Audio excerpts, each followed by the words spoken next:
Welcome to Basic Brewing Radio for Thursday, July 25th, 2013. I'm James Spencer. Here at Basic Brewing Radio, we're all about home brewing.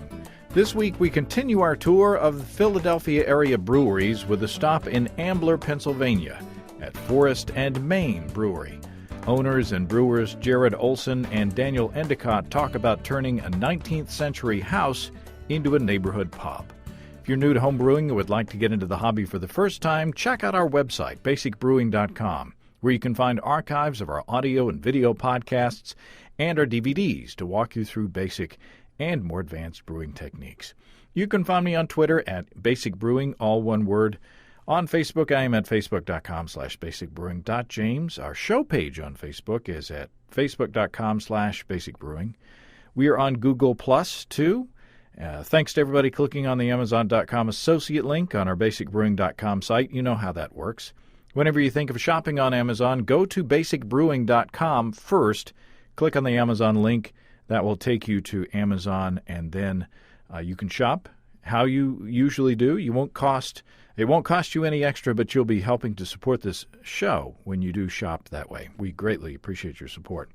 We also have associate links for Brew Your Own magazine and the American Homebrewers Association on the site, too. Our Basic Brewing iPhone app is on iTunes, and our Android app is on Amazon.com. We're on the BlackBerry podcast directory, and we're on the Stitcher app as well. And we're on the Windows Phone directory, too. Check out our Brewer's Logbook at basicbrewingshop.com. In the front is a calendar you can use to track your fermentations and plan your brews. And the good thing about the calendar is that it is blank. So you have a full year of calendar pages no matter when you start your brewing year.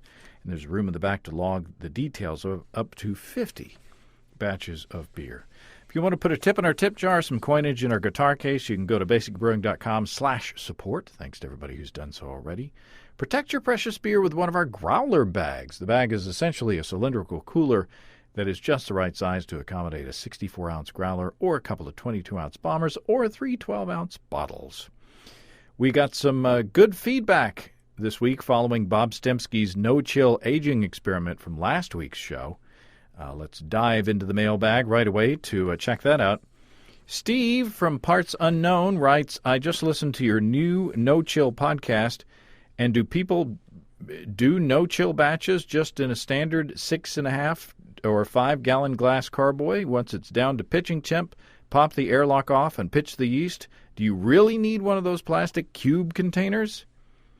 Do not let me be clear about this. Do not under any circumstances put boiling or near boiling water or wort into a glass carboy unless you want to wind up in the hospital and or our end of the year brewing disaster show. The glass carboy will surely shatter.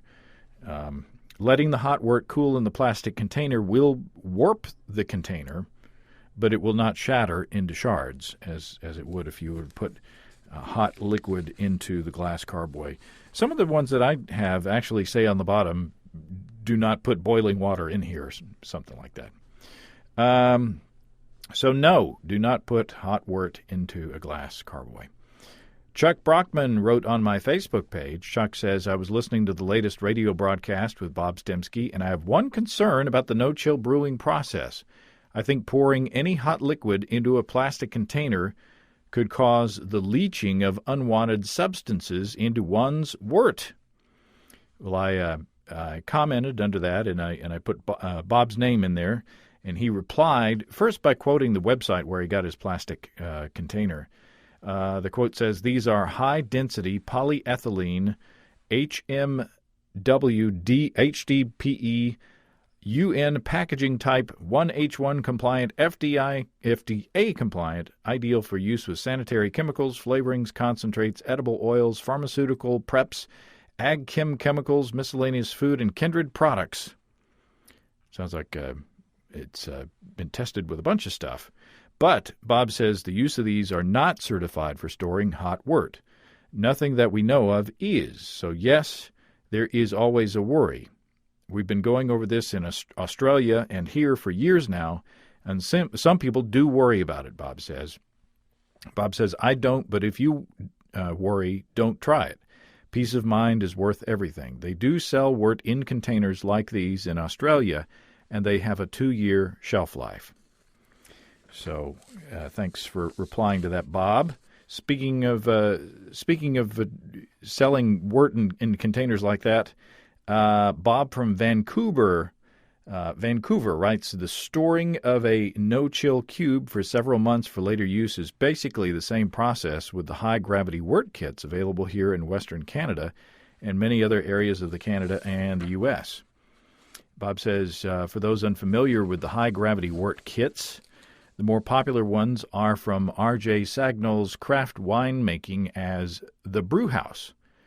These kits consist of a 15-liter bag in a box of high-gravity wort at about 1070 to 1080 specific gravity. While the wort is chilled during the brewing process, it is acidified to avoid spoilage and includes potassium bicarbonate to bring the pH back up for yeast growth. Interesting. Bob says the company indicates 9 months is the ideal shelf life limit. The kits are very popular with many of the homebrew clubs in Western Canada. Contrary to the disdain mentioned in last year's BBR episode, many homebrew club members have made medal-winning beers by hacking the brewhouse kits with different yeasts, water concentrations, and partial steeps of additional grains.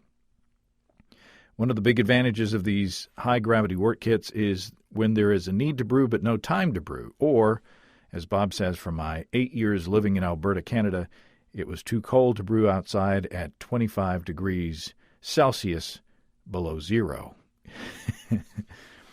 Our buddy Darnell Bronner writes, if any of your listeners are phobic of hot liquids sitting in plastic, I've done no-chill in a corny keg. Darnell says the key is to pressurize with CO2 so that when the wort cools, it doesn't implode your corny. With a slightly shortened dip tube, insert joke here, you can transfer the wort. With a slightly shortened dip tube, you can transfer the wort using CO2 to a carboy. I oxygenate using bottled O2 to push out any dissolved CO2. Also, it could be that the extra IBUs you might get from the wort staying at near boiling temps longer balances out the potential AA or alpha acid precipitation. Oh, that's an interesting thought. Finally, Neil from Kibbutz Keturah in Israel writes, I'm listening to the latest podcast covering a very exciting no-chill experiment. Here in Israel, we've been no-chilling for about 8 months and have been enjoying the time-saving, water-saving aspects of this technique while brewing many styles, IPA, Pale Ale, Double, Wheat, Blonde, and Stouts. We've never tried a controlled experiment, but all our beers come out tasty, clean, and satisfying. The time-saving benefit is huge. Neil says, I had considered stockpiling wort, and now that you've discussed your recipe, I'm considering buying a few more containers and incorporating and expanding the technique. Please let us know if you do that, Neil. Neil says, by the way, I've successfully used a no-chill 25 liters as a partial boil, combined with 25 liters of boiled water, combining them together to make a 50-liter batch. Interesting. I used this once on a Belgian brown style and once with a pale ale, similar to New Albion. With the pale ale, we make sure to add the last hop addition directly to the no-chill container. Cool. Lots of excellent information from brewers all over the world. This internet thing just might work out. So it's interesting to see what conversation a new brewing technique generates. Now let's move on to our interview. Whenever we go to the National Homebrewers Conference, it's tempting just to stay in the conference center because there are amazing beers there and amazing brewers. But if you do that, you'd miss out on the local beer scene. Well, this year, we were very lucky to have Brian Colasar from thebrewlounge.com to take us around and show us around his native Philadelphia. Well, this week, we stop in Ambler, Pennsylvania at Forest and Main. Here we are at the Forest and Main Brewery in Ambler, Pennsylvania. So far, I've got that right. And here we have Jared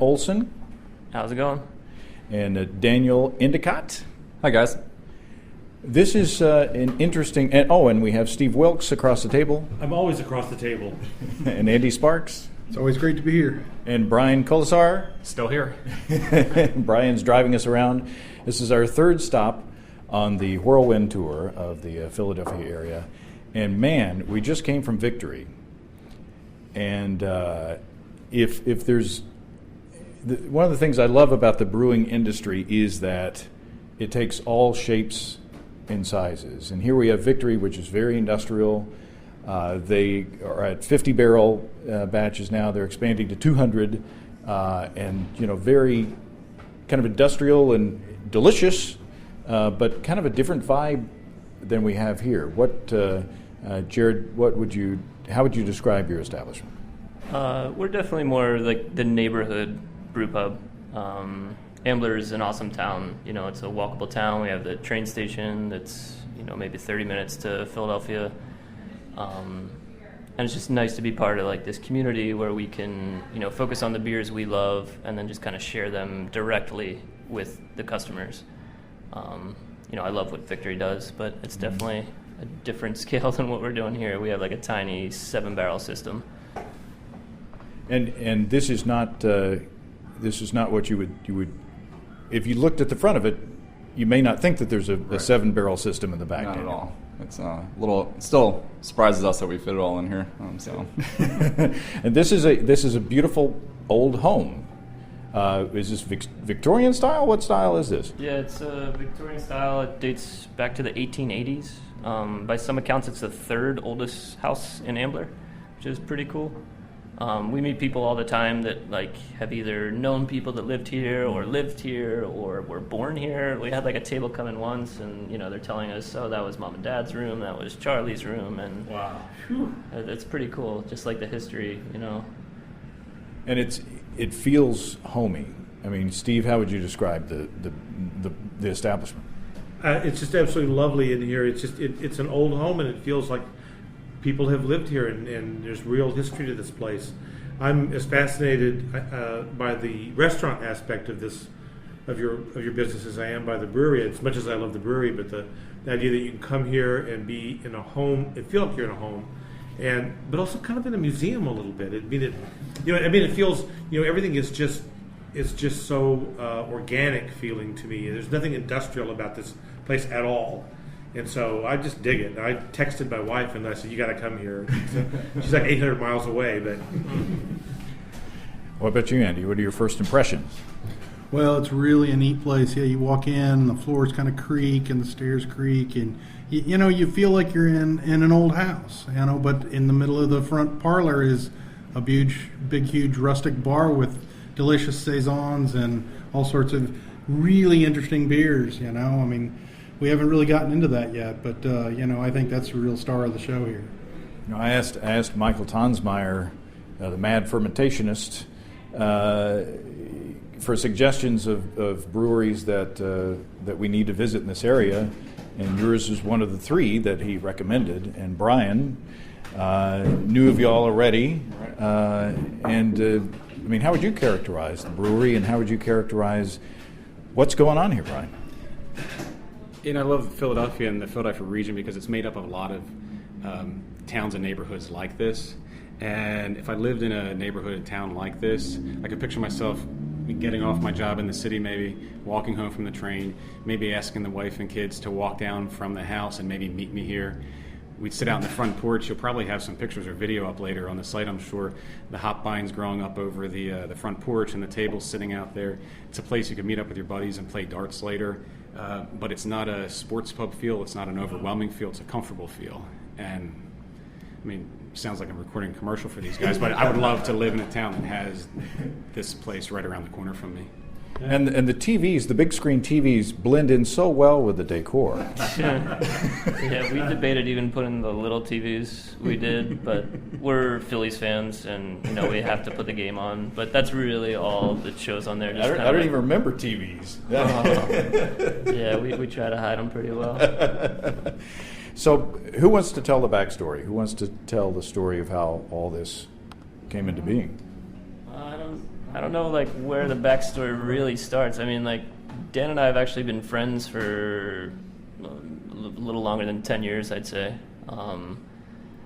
And we were both homebrewing. I was working at another brewery before, and Dan was, planning to start his own brewery. He studied at brewing in England, and we were both kind of planning like our own solo projects, and then kind of decided that, we were always bouncing ideas off each other and had so many like common interests and seemed to jive so well that we thought, let's team up and kind of pool our resources a little bit. And also just like the brewing interests that we had, we thought were very different but balanced each other really well. Dan comes from more like the session English style beers, and like my background's more with like the farmhouse Belgian stuff.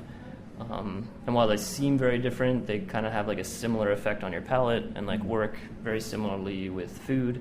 And we just kind of thought that they would complement each other really well. And we've been called schizophrenic for that, I think. Because we really only stick to those two styles. I mean, you won't come in here and find like a Hefeweizen on tap or a lager. I mean, as much as we love a good Pilsner, Victory makes an amazing Pilsner. It's just we kind of brew the beers that we like to brew and drink and can brew too. I mean, we can't really physically do a Pilsner, but we find enough within those two big broad styles of beer, Belgian and British, that we don't need to stray any further. So I guess where Jared left off was, I think one day at Good Dog or White Dog, we decided to partner up and started looking for places. We were looking at equipment then. We bought that old brewery that you saw downstairs up in New Hampshire. Took a crazy trip up there, rented a U-Haul truck, brought it back. Just managed to bring our lives back to. And then we were looking downtown for a while. We looked at a place in Fairmount, just never really worked out. And then we decided that downtown was pretty saturated. Not with so much with brew pubs, but just saturated with everything else. Plenty of good beer. And also, I think at a certain point we realized that neither one of us wanted to really live down there. Jared was starting a family at that point. Kind of wanted to be a little more out in the suburbs, so we decided we wanted to stay along the train tracks, somewhere with a downtown feel. The neighborhood, walkable, kind of like the English pub, Belgian cafe type idea. And we both grew up around Ambler, so we stumbled upon this place, actually looked at the big warehouse next door. Needed so much work that we couldn't do it. Our realtor brought us this little old Victorian house, like a fraction of the size. And we did the math, did the floor plan, and we could just barely squeeze everything in. And the rest is kind of history. We did that. We spent like 16 months renovating the building. It was all carpeted. The plaster walls were pretty much shot when we moved in. It had track lighting everywhere. So yeah, we just kind of brought it back to its old charm. With the help of Brian a little bit. Brian wields a mean chainsaw, yes, I understand. Does. Yeah. I was a little worried he was going to bring all his limbs home. My wife was out of town that night, and I called her up on the way home saying, I took my chainsaw and I went to a future brew pub tonight.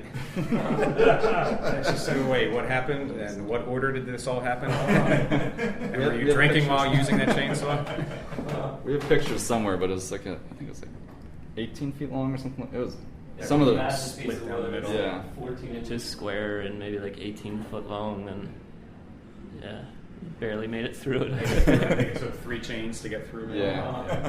Tank of gas. The fact that we opened this place and all still have our limbs and our fingers and everything, it's pretty amazing. Yeah, you can definitely tell from looking around at the design and whatnot that they put a lot of manual labor into it and a lot of TLC into making it what they want it to look like and feel like. And you've made it past the anniversary point, right? Mm-hmm. Yeah, we had a big party in the middle of April. And it's kind of crazy. I'll say the same thing about like living with my son as like owning this place.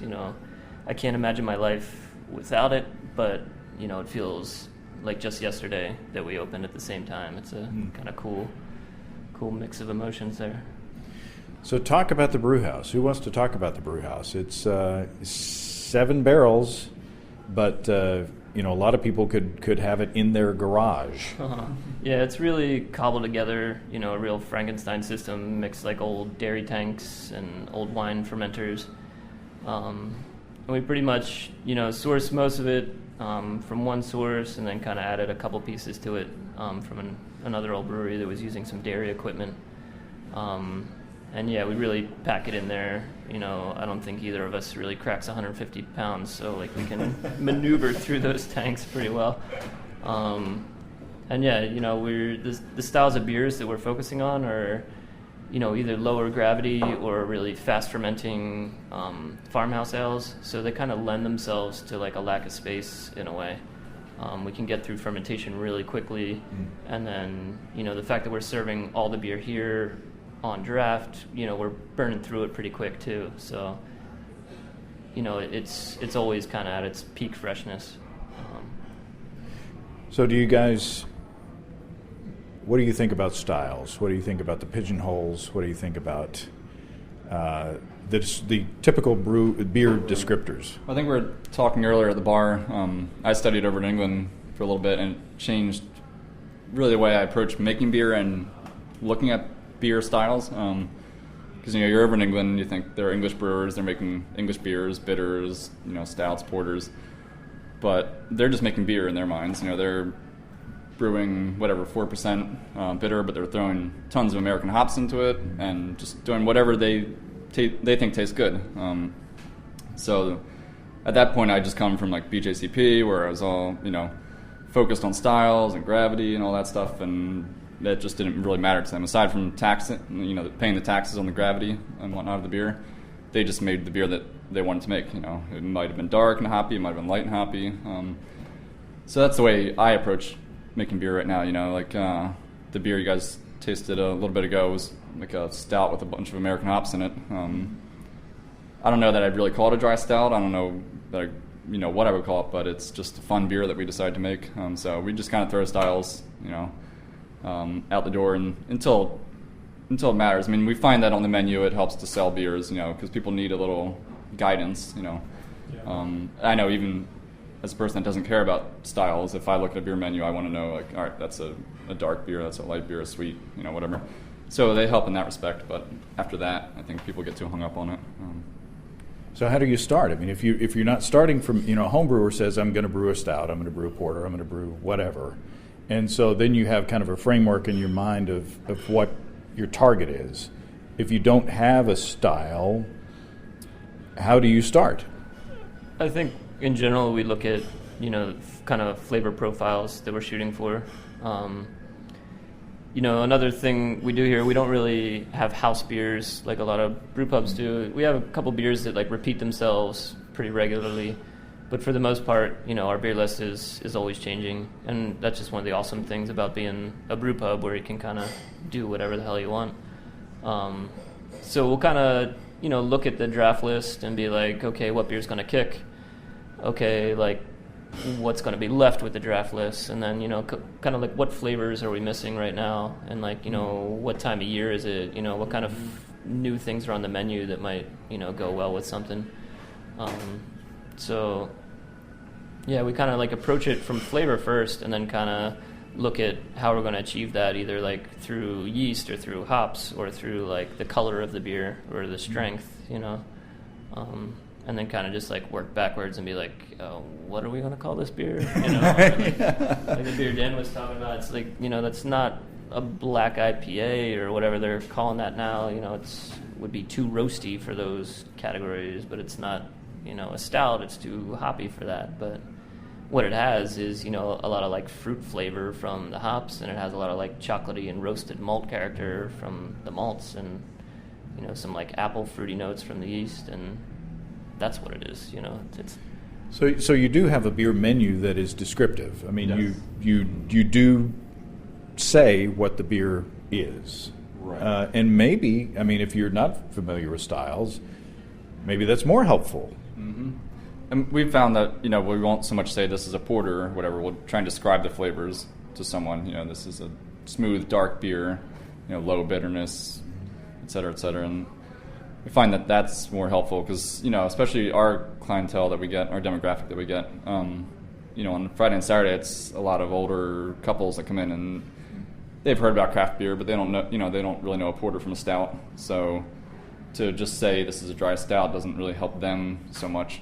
So, you know, we've just found that being more descriptive outside of the usual beer terminology helps our demographic a lot. So, Steve, you were nodding a lot when Jared was talking about brewing outside the style guidelines. I think you brew outside the guidelines a lot. I do. I mean, I think we're very kindred spirits in that when I make beer, I don't really start out going, well, today I'm going to make a just like you guys. I think more about the flavor that I'm after, and I'm very interested in food. And so I guess the question that I would ask you would be that, when you sit down with your menu and you sit down with the kitchen, your chef, whoever's doing that, do you have discussions about this is where we're headed with our food in springtime? I don't know what, lamb's going to come in or mussels are going to be in season or whatever it is, and then do you coordinate your brewing to kind of go with that? Not so much that clear cut. I mean, I think it's a little more kind of like playing back and forth, almost like volleying back and forth. Like she'll put on a new dish, we'll make a new beer, she'll put on a new one. So it kind of bounces back and forth like that. Another interesting thing, she does a lot of like cooking with the beer, which is really cool. Like with the finished beer, the mussels are always kind of made with one of the newer beers that's on. But she also, pretty much every time I'm brewing, like we'll give her a pot of wort to cook with, and she'll either like reduce it or like make like a salad dressing from it, or like she does all kinds of stuff. She did like a chicken brine with some of the dark wort. So being able to play with like wort as a cooking ingredient is something that really only a small brew pub could really work with. Yeah, it's almost like you're having a conversation with your kitchen rather than a formal arrangement. You're talking every day, every week. You're having a little conversation about the flavors and what you're going to do, and the food that's fresh and the beer that's fresh, and you bring that together for a whole experience. It's wonderful. Mm-hmm. Yeah, Andy you and I taught a continuing education class on beer and craft beer in America, and part of that was telling people that beer is food. And to a few of them, I heard afterwards that's the first time that they ever thought about that beer was actually food and not just basically a flavorless alcohol delivery device, which is how I described some beers that I won't mention here today. So do the beers work? Yeah, I mean, all the beers that I've had today were delicious and unique on their own. They're very special. They do a lot of kind of the Saison styles, which really appeals to me, and also works very well with food, right? Because it's a complex thing. The Saison is not a subtle beer. It has lots of layers of flavor with it. So I can see how it would lend itself well to being served and paired with food. I'm assuming I've forgotten it. That is my beer, right? I'm sipping a beer in front of me, and it's the what is that I'm sipping? It's chocolatey. That was, I think, the last one that you took from the fermenter. It's yet to be named at this point, but it's didn't mean to pin you down. Yeah, it's just finishing up its fermentation. It's pretty much an oatmeal stout malt base at around like 7% alcohol, but fermented with our Saison and Brett yeast blend. So that just kind of dries it out a little bit more, adds a little more like phenol and like fruit flavor to it. But yeah, I've been pretty happy with it so far. When you guys buy your grains, do you buy do you just run out and buy a pallet of 2-row, or do you think, I don't know, so I'm going to get 100 pounds of Maris Otter and 50 pounds of Pilsner? I mean, how do you do that? I mean, most of our grain bills are pretty simple. Like it's mostly base malt with like a handful of specialty grains. We just kind of like, with both the British and like the Belgian styles, we kind of like let the yeast do the talking for the most part. We use like the best quality like malts we can find. Like we use Maris Otter for most of the British stuff, and a German Pilsner malt for all the Belgians. So we're starting with a good base there, but then kind of let the yeast take over instead of using 10 different malts. Yeah. So it's kind of like it is cooking. I mean, you have a pantry, and say if you want to make a sauce of some sort, you really have to educate yourself on what each of those components of the sauce are, and when you add it to the process, and at this particular point, you really have to brew a lot to get to the point where you are. Right. Yeah, and it's like we get new hops in, and we'll make a little hop tea of each hop, and kind of try and get a sense of the different ones. We've got a lot of new hops from New Zealand that we've never used before, so that's very exciting. And you kind of lately, I feel like we've constructed some beers to get a better sense of the hops, the new hops. We've done like just some real pale saisons or pale ales, and just boatload of those New Zealand hops in there to get an idea of those hops. But otherwise, yeah, it's you just. Both of us have been brewing for years, and like Jared said, we make simple beers, so we're never really afraid that we're like, are we adding too much crazy malt? Is this malt bill just too over the top? In a sense, with the malt bills that we do, we're never like really pushing the box too much. But yeah, it's still we have fun with other things, the hops, the yeast, and especially with the saisons, we've introduced some different strains of Brett there, so now that's a new variable that we're just. Each new batch of beer, we kind of see how it's developing, and it's very exciting. Have you stumbled upon rules like this doesn't go with this, or this does go? I mean, are there things that you don't do that you did that didn't work out so well? I feel like we used to not add a lot of dark malts to saisons, but now we're doing that. Yeah, we still shy away from American hops and saisons. Yeah, that's something that I'd never really get into. I know a lot of people love it, but I don't know. That battle too much with the yeast character? Yeah, I think there's just like a certain combination of flavors. That and like Belgian IPAs just kind of, I don't think work for either of us really.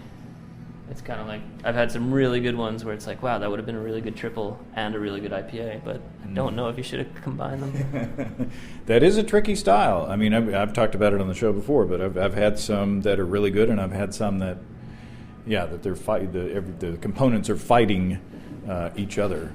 Seven we had recently was good. I think who was? Oh, from Boulevard? Yeah, or no, Upright. No, Upright. That's right. I'm thinking. What am I thinking? Bottle. I'm thinking of from Boulevard is They're Tank 7. Tank 7. That's what right. I'm thinking of. Yeah. 7 from Upright was very good. It's probably the best. Yeah. That's another thinking out of the box brewery, which we visited up there, and that was very. I haven't been, but I've heard very good things, and the beer is fantastic. So. Yeah, you guys will get along. So is it a challenge since you don't have, do you get people who come in who need structure? Customers who come in and need structure, who need like something that's familiar every time they come in rather than, like for instance, when I go to a place and I find a dish that I like, I tend to get that same dish because I know it's going to be good, and if I get something I don't like as much, I'll feel cheated that I didn't get the good thing that I know I like. So do you have that? That's why we like repeat some of the beers that we do. But for the most part, I think like the good beer world in general almost has like a case of ADHD. Like it's you can't focus. Like nobody has their go-to beer anymore. Like I'm guilty of it, even though like I despise it in a way. Like I'll go to a store and it's just like, that's great, I know I've had it, that's great, I've had it a couple times, but what haven't I had here? It's like, the other brewery I worked at, like the best-selling beer was always the newest beer, and that's kind of been the way it is here too. People just kind of want whatever like the next flavor is, which is awesome in a brew pub setting. Doing things the way we are, like we're able to brew something new all the time. I think like more like the old school model was, have 6 house beers and have, 1 seasonal.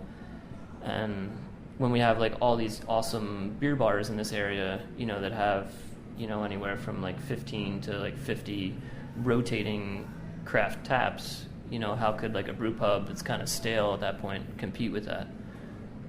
So I think, there's definitely been a push with a lot of like the newer breweries open up like Earthbread and Tired Hands, like to just kind of like always be doing something new.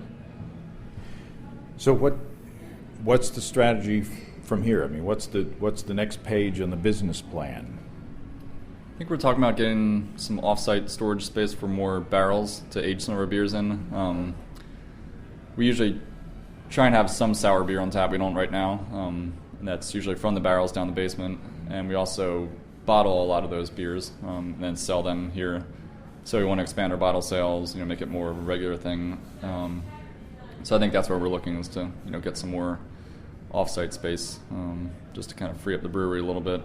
So right now we're kind of maxed out with this little house. There's not much room to put anything more in. So do that, maybe some more keg sales, and maybe just expand the beer offerings here. If we can brew more frequently, we can. We have, I think it's 16 taps downstairs, but only really keep like 8 going. So in theory, we could have more beers on. So. I picture the end of the movie The Jerk with Steve Martin, where they said, and we got a bigger house, and it's a bigger house, but it looks exactly like this. In order to, are you worried that if you do expand, you'll lose the character of this place? No, I think, this place would always kind of drive, the connection to the customers, and just, the way we kind of developed and designed this place, it was, our personalities coming through more than anything. And I think no matter where we end up, you're going to see that as long as, we're doing the work, so.